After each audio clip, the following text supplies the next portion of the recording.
there's a couple audience members that are going to read some poems from the Warren area elementary class. Fourth Censor. grade. They wrote the neatest poem. They're only fourth grade, and it just blew me away. I was going to read them, and I'm glad they stepped up. Okay, my first poem is about Old Dogs Never Die. Last time we were here, you guys know this story, we thought by the time we got home our dog would be dead because he was in a lot of health problems and he just wasn't making it. Hadn't eaten for 7 days, hadn't drank for 5 days, and we even picked a place to bury him. I even wrote this poem, Old Dogs Never Die, and he's gotten better. He's getting better. He's not dying. Rallying. I mean, it's neat to see him walking in circles. He's an old dog, but just seeing him walking again is crazy. But so this poem was for him. Old Dogs Never Die.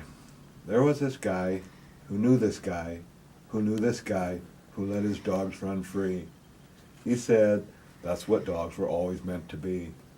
A spirit born inside of rainbows, born with courage to challenge the wind. The dog has been beaten by the rain and knows the commands of thunder. He cares nothing for gold. He knows the stench of man and the perfume of skunks. He appreciates the latter better. His worries are concealed behind dark eyes.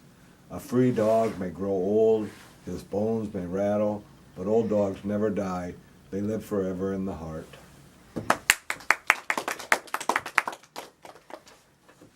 He literally is going to live forever, I think. That just blows us away. Okay, this poem is, a guy had a Facebook post, and the title of it was "It Takes a Light to Even See Our Shadow." And as soon as I read that, I felt this like, oh, there's a poem in there somewhere. But then like 2 weeks later, it finally came together. So this is called "It Takes a Light to Even See Our Shadow." If there was no sun, you would have no shadow. If it wasn't for your shadow, I might never have touched you. My acceptance of your silhouette came from my encounter with your spirit. Where an eagle could hide, I found none. You have kissed those outside your heart. You accept my vulnerabilities. If I am violent without reason, you are my wounded healer, the caretaker of my perceptions. I cultivated my garden in poor soil, in the darkness of my own shadow. Thank you for taking away my comfort.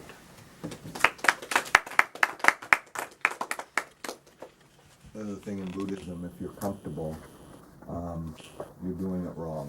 And I must have been doing the terrific job all my life.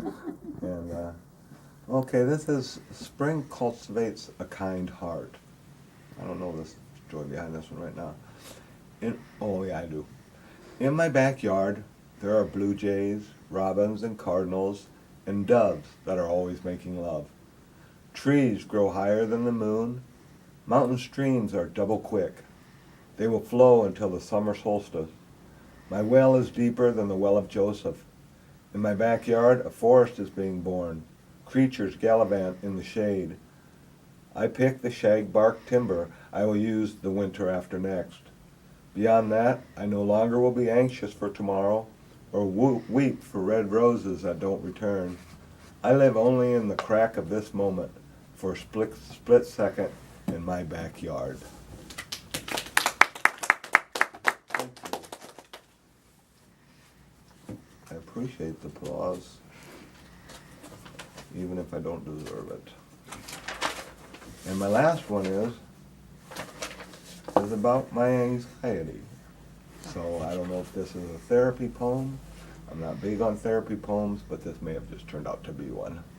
So it's called "The Brightness of My Dark."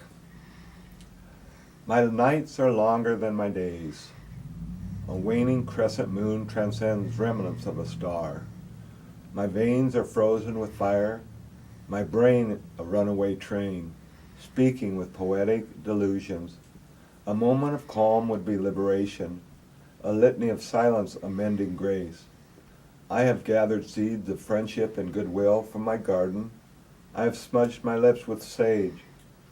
On acute knees I have chanted the mantras and accepted the painlessness of lust. I have woven despair and joy in duplicate tears. My demise will be everything it's meant to be. While waiting for my execution, I smoke my tonic, swallow my neutralizer, and take cover behind a romantic disguise. Thank you.